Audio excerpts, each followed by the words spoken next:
ఇవన్నీ అధికారం ఉన్నప్పుడు అహంకారంతో ఏవి కళ్ళు కనబడకుండా అన్ని మాట్లాడతారు. ఇవాళ నీ వందిమా గాథలు ఆహా ఓ అంటారు. అంతకుముందు ముఖ్యమంత్రి కూడా గిట్లే అన్నారు. నీకెదురెక్కదు సార్, నీకు 20 ఏళ్ళు 30 ఏళ్ళు నీదే పోసారన్నారు. కథం పట్టించిండ్రు. నీకు డోకా లేదు పోసారని చెప్పిండ్రు. ఎంత ఉద్యమ నాయకులైనా ఎంత పని చేసినట్టు కనబడ్డా సందర్భం వస్తే పాతాళంలో పాతరేతరనే చరిత్ర మర్చిపోకు.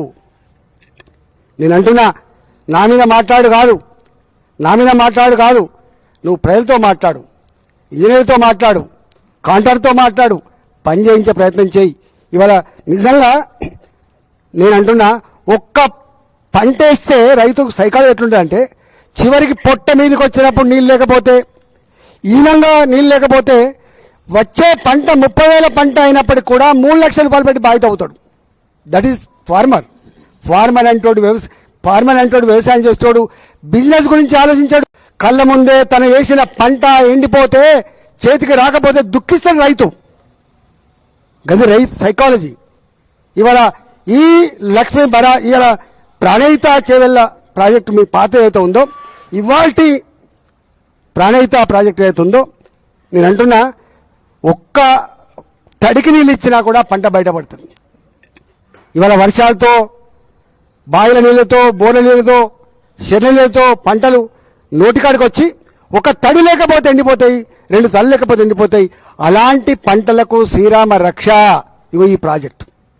మేము అంటున్నాం, మొత్తమే ఇక ఈ వర్షాలు పడే ఈ చెర్లద్దు, ఈ కుంటలద్దు, ఈ సహజంగా వచ్చే నీళ్ళొద్దు, ఎత్తిపోద్దామని ఎవడ అంటాడా మూర్ఖుడు? అంటున్నది ఏంటంటే, ఇవన్నీ ఉన్నళ్ళ కూడా చివరి వరకు పంట పండకపోతే రైతు అనేవాడు నష్టపోతున్నాడు కాబట్టి, వేల కోట్ల రూపాయలు నష్టపోతున్నాడు కాబట్టి, రైతుల ఆత్మహత్యలని చెప్పి మనం చర్చించడం కాబట్టి, రైతు తెలిసిన రాజ్యం బాగుపడదు కాబట్టి, ఎద్దెలిసిన వ్యవసాయం బాగుపడదు కాబట్టి, రైతుల ఆత్మహత్యలు దేశానికి మంచిది కాదు కాబట్టి, ఇవాళ కేంద్ర ప్రభుత్వం కూడా వ్యవసాయానికి ఎంత పెద్ద పీట వేస్తుందని చూస్తా ఉన్నాం. లక్షల కోట్ల రూపాయలు సబ్సిడీ ఉన్న ఎరువులు సబ్సిడీ ఇస్తుంది. స్వయంగా కేంద్ర ప్రభుత్వమే, నరేంద్ర మోడీ గారే స్వయంగా రైతుకు 6,000 రూపాయల చొప్పున సంవత్సరానికి ఇస్తాడు. ఇవన్నీ కూడా రైతు ఇలా మన దేశం ఇవాళ మన దేశం వ్యవసాయ దేశం. మన ఎకానమీ దాని మీద ఆధారపడి ఉంటుంది. 65% మంది ఇవాళకి కూడా గ్రామాలలో ఉంటున్నారు. వాళ్ళు కులాలు వేరు కావచ్చు, మతాలు వేరు కావచ్చు, రైతులు కావచ్చు, రైతుల దగ్గర పనిచేసే కూలీలు కావచ్చు.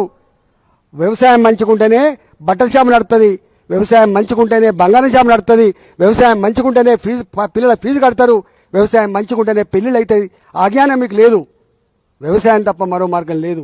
ఇవాళకి కూడా కోట్ల మంది ప్రజానీకానికి అక్కడి చేసుకుని అన్నం పెట్టగలిగే తల్లి భూతల్లి అని చెప్పి మనం మాట్లాడుకున్నాం కదా. గా భూతల్లి కదా నీళ్ళ కోసం అరణపడుతున్నది. గా నీళ్ళ కోసమే కదా నువ్వు రాజకీయం చేస్తున్నది. అందుకే వెంటనే నేను ఉత్తమ్ కుమార్ రెడ్డి గారు ఉత్తమంగా ఆలోచిస్తారని చెప్పి అనుకుంటున్నా.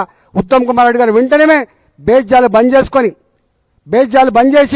రాజకీయాలు బంద్ చేసి తక్షణమే నీళ్లు లిఫ్ట్ చేయాలని చెప్పి నేను డిమాండ్ చేస్తున్నా.